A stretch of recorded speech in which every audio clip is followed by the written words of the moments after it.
Dear students, নিশ্চয় তোমালোকে ভালে আছা পঢ়া শুনা ধন ঠিকে চলি আছে আজি আমি আৰু এটা কোৱেশ্চন আলোচনা কৰো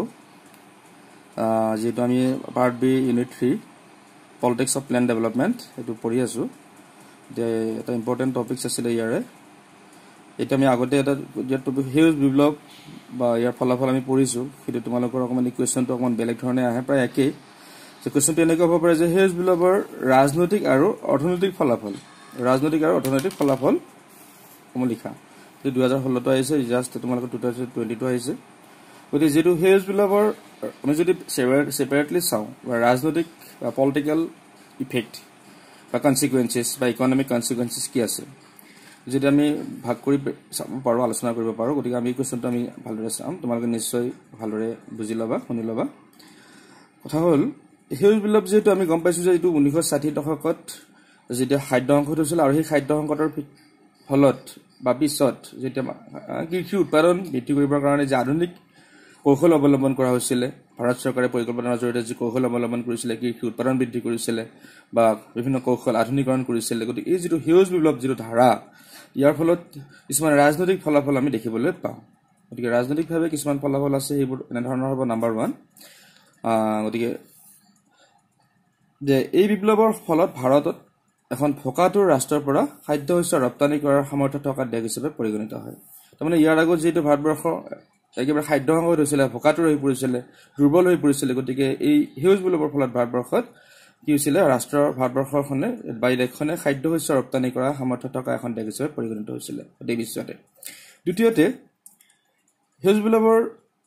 বিশ্বত এটা ৰাজনৈতিক ফলাফল হৈছে যেটো হিউজ বিপ্লৱৰ ফলত ভাৰতবৰ্ষ তৃতীয় বিশ্বৰ ৰাষ্ট্ৰসমূহৰ মাজত শক্তিশালী হৈ পৰিছিল কাৰণ কৃষিৰ বিপ্লৱ হৈছিল হিউজ বিপ্লৱ হৈছিল কৃষি আধুনিকৰণ হৈছিল আৰু ইয়াৰ ফলত কি হৈছিল ভাৰতবৰ্ষই তৃতীয় বিশ্বৰ ৰাষ্ট্ৰসমূহক প্ৰতিনিধিত্ব কৰিছিল আৰু তৃতীয় বিশ্বৰ ৰাষ্ট্ৰসমূহৰ মাজত শক্তিশালী হৈ পৰিছিল নেক্সট আনটা হিউজ বিপ্লৱৰ আনটা ফলাফল হৈছে বা ৰাজনৈতিক ফলাফল হৈছে যে ভাৰতীয় জাতীয় কংগ্ৰেছ অধিক শক্তিশালী হৈছিল কাৰণ সেই সময়ত ইন্দিৰা গান্ধীৰ নেতৃত্বত বিশেষকৈ চৰকাৰ আছিল আৰু সেই চৰকাৰখনে বিশেষকৈ এই পৰিকল্পনাৰ জৰিয়তে কৃষি খণ্ডৰ যে আমূল পৰিৱৰ্তন আনিছিল আধুনিকৰণ হৈছিল এটো এটা বিশেষকৈ কংগ্ৰেছক অধিক শক্তিশালী কৰিছিল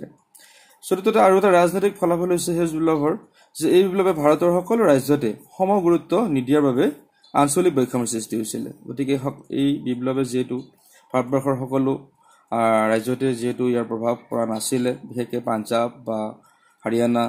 বা বিহাৰ দিয়াৰ পশ্চিমবংগ দিয়াৰ প্ৰভাৱ পৰিছিল বাকি ৰাজ্যবিলাকে সমানে ইয়াৰ যেটো ফল হেতু পোৱা নাছিল বা তাত চৰকাৰে সমানে তাত এই কৃষিৰ ওপৰত যে আধুনিকৰণ প্ৰক্ৰিয়া তাত সমানে দিব পৰা নাছিল গতিকে এই ক্ষেত্ৰত ৰাজনৈতিক ভাৰতবৰ্ষৰ ৰাজনৈতিক ব্যৱস্থাত ৰাজনৈতিক ফলাফল হিচাপে বা আঞ্চলিক বৈষম্যৰ যেটো এটা ব্যৱধান বা এটো এটা বিশেষ ফলাফল বুলি আমি ক'ব পাৰো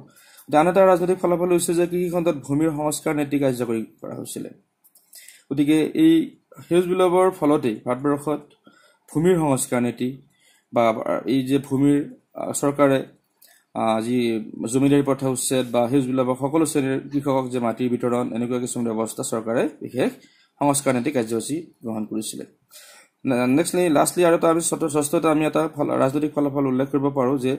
যেটো হিউজ বিপ্লৱৰ ফলত ভাৰতবৰ্ষত অধিক সাৰ প্ৰয়োগ কৰাৰ ফলত বা কীটনাশক দ্ৰব্য প্ৰয়োগ কৰাৰ ফলত নতুন নতুন ৰোগৰ আবিৰ্ভাৱ হৈছিল যেনেকৈ কৃষিৰ উৰ্বৰা শক্তি হ্ৰাস পাইছিল আৰু গোটেই ভাৰতবৰ্ষতে নতুন কিছুমান ৰোগ কৃষিৰ ওপৰত নতুন কিছুমান ৰোগ আবিৰ্ভাৱ হৈছিল যিবিলাকে কৃষি কাৰ্যত কি কৰিছিল হস্তগত কৰিছিল বা কৃষি কাৰ্যত বাধাৰ পৰা দেখা হৈছিল বা কিছুমান সমস্যাৰ সৃষ্টি কৰিছিল ঠিক আছে নেক্সট আমি চাম অৰ্থনৈতিক ফলাফল গতিকে হিউজ বিপ্লৱৰ ফলত কি আমাৰ ইকোনমিক কিছুমান কনসিকুৱেন্সেস আমি পাইছো এইবোৰ আমি এনে ধৰণে উল্লেখ কৰিব পাৰো নাম্বাৰ 1 এই বিপ্লৱৰ ফলত ঘেঁহু আৰু ধানৰ উৎপাদন বৃদ্ধি হৈছিল বিশেষকৈ সকলো শস্যৰ যদিও উৎপাদন হৈছিল কিন্তু ঘেঁহু আৰু ধানৰ উৎপাদন বৃদ্ধি হৈছিল অৰ্থনৈতিকভাৱে এই ঘেঁহু আৰু ধানৰ উৎপাদনৰ ক্ষেত্ৰত অধিক লাভান্বিত হৈ বা এই অৰ্থনৈতিক ক্ষেত্ৰত বিশেষ সফলতা লাভ কৰিবলৈ সক্ষম হৈছিল দ্বিতীয়তে কৃষি কাৰ্যৰ পদ্ধতিৰ পৰিৱৰ্তন আৰু অৰ্থনৈতিক স্বাৱলম্বিতা গতিকে যেহেতু কৃষি কাৰ্যৰ যে পৰম্পৰাগত পুৰণি যি পদ্ধতি আছিল সেইটো কমপ্লিট চেঞ্জ হৈছিল নতুন পদ্ধতি ব্যৱহাৰ হৈছিল আধুনিক পদ্ধতি ব্যৱহাৰ কৰা হৈছিল আৰু সেইটো অৰ্থনৈতিকভাৱে এক নতুন কৌশল অৱলম্বন কৰি অৰ্থনৈতিক ক্ষেত্ৰত স্বাৱলম্বিতা অৰ্জন কৰা দেখা যায় তৃতীয়তে স্থানীয় উৎপাদন বৃদ্ধি আৰু নিৰ্গৰ সৃষ্টি গতিকে আমাৰ যেটো অৰ্থনৈতিকভাৱে যেটো আমাৰ স্থানীয় অঞ্চলবিলাকত কৃষি কাৰ্যৰ যি তাৰ প্ৰভাৱ পৰিছিলে উৎপাদন বৃদ্ধি হৈছিলে স্থানীয় অঞ্চলবিলাকত বা নিয়োগৰ সৃষ্টি হৈছিলে এতে সকলো শ্ৰেণীৰ লোকে সকলো কৃষকে নিয়োজিত হৈছিলে বা তাৰ উৎপাদনত বিশেষ সফলতা লাভ কৰিছিলে অৰ্থনৈতিকভাৱে স্বাৱলম্বী হোৱাত সুবিধা দেখা পোৱা যায় নেক্সট আত্মনিৰ্ভৰশীলতা বৃদ্ধি গতিকে আমি এটা যদি চাওঁ যে অৰ্থনৈতিক ফলাফল হৈছে যে আত্মনিৰ্ভৰশীলতা যেহেতু কৃষিৰ ফলত কৃষকসকলৰ মাজত এটা আত্মনিৰ্ভৰশীলতা প্ৰত্যেকজন কৃষকে আত্মনিৰ্ভৰশীল হৈ পৰিছিলে আৰু কৃষি উৎপাদন কৰি বৃদ্ধিৰ কাৰণে তেওঁলোকে অহৰহ যেনে জলসিঞ্চনৰ ক্ষেত্ৰতে হওক বা বিভিন্ন বা জলসিঞ্চন বা কৃষি উৎপাদন বিভিন্ন ধৰণৰ আধুনিক যিবিলাক বীজ বা সাৰ এইবিলাক সকলো একেলগে উন্নতিভাৱে আত্মনিৰ্ভৰশীল হৈ কৃষিকাৰ্য সম্পাদন কৰি আত্মনিৰ্ভৰতা বৃদ্ধি কৰিছিল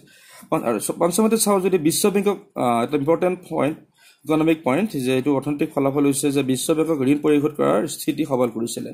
কাৰণ ইয়াৰ ফলত যিহেতু ভাৰতবৰ্ষৰ কৃষিকাৰ্য যেতিয়া উৎপাদিত সামগ্ৰী উৎপাদন বৃদ্ধি হৈছিলে ইয়াৰ জৰিয়তে ভাৰতৰ কৃষকসকলে বিশ্ব বেংকৰ ঋণ পৰিশোধ কৰাত স্থিতি সবল কৰিবলৈ চৰকাৰক সহযোগিতা আগবঢ়াইছিলে আৰু লাষ্টলি আমি এটা চাওঁ যে গ্ৰামাঞ্চলত 10% লোকৰ হাতত সম্পত্তি কেন্দ্ৰীভূত হৈছিলে কাৰণ কৃষিকাৰ্য যেতিয়া অধিক পৰিমাণে যেতিয়া সফল হৈছিলে বা আধুনিক পৰ্যায়ত যেতিয়া কৃষিকাৰ্য সম্পাদিত হৈছিলে গতিকে অৰ্থনৈতিকভাৱে আমাৰ ভাৰতবৰ্ষই সফলতা লাভ কৰিছিলে বিশেষকৈ 10% গাঁও অঞ্চলত বিশেষকৈ 10% লোকৰ হাতত সম্পত্তি কেন্দ্ৰীভূত হৈছিলে বা যাৰ ফলত গাঁও অঞ্চলৰ মানুহ কিছু পৰিমাণে মানে কি হৈছে এই বিপ্লৱৰ জৰিয়তে সেউজ বিপ্লৱৰ জৰিয়তে লাভান্বিত হৈছিলে এইখিনি আমি ৰাজনৈতিক আৰু অৰ্থনৈতিক ক্ষেত্ৰত কিছুমান আমি ফলাফল দেখিবলৈ পাইছোঁ সেউজ বিপ্লৱৰ ফলত গতিকে এইখিনি সেউজ বিপ্লৱৰ যিটো আমি সেউজ বিপ্লৱৰ ৰাজনৈতিক আৰু অৰ্থনৈতিক ফলাফলসমূহ এইদৰে আমি আলোচনা কৰিব পাৰোঁ তোমালোকে নিশ্চয় বুজি ল'বা ভালদৰে পইণ্টবোৰ লিখি ল'বা এতিয়া এৰিছোঁ বাকী আকৌ পিছত আমি আলোচনা কৰিম থেংক ইউ students